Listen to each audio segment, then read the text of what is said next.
In this video, I'll show you how to prevent Mailchimp block. Now, in order for you to prevent a Mailchimp block, there are actually three ways in this. The first way is by only sending it to permission-based contacts. Now, this means is to never upload random or scrap emails. You only want to use the emails that you are sure that is confirmed. The next step is to avoid spamming triggers within your email. Now, don't use all capitals like free limited offer. You should avoid too many links or images within the title text, as well as you want to keep a clean subject line. Now, one thing that we can do within Mailchimp is to archive or to find all of your cleaned emails, or what we call as bounced. Now, in order for you to see that, head over to the left-hand side of the navigation menu. At the bottom, click on the sixth option, which is Audience.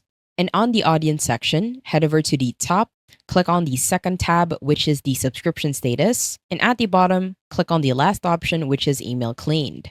Now, once you click on Email Cleaned, it will list down all of the contacts that are bounced. Now, this is either hard bounce or soft bounce.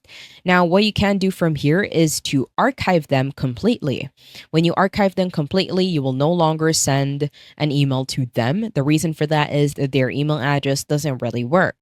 So from here, head over to the left-hand side, click on the checkbox to select all of the contacts. At the top, click on the third option, which is Archive. And in here, you want to confirm the archive.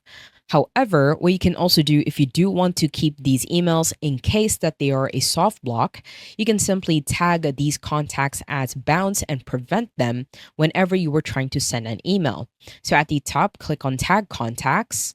From here, you want to set this as bounced. Now, if you don't have the bounce tag at the top, you can simply type bounce, either a soft bounce or a hard bounce. On the right hand side, just simply create the tag and that will automatically be set as the tag. At the bottom, the action is to add tags, and at the bottom in the right corner, click on apply. Now, in sending the email campaign, on the to, click on the first option.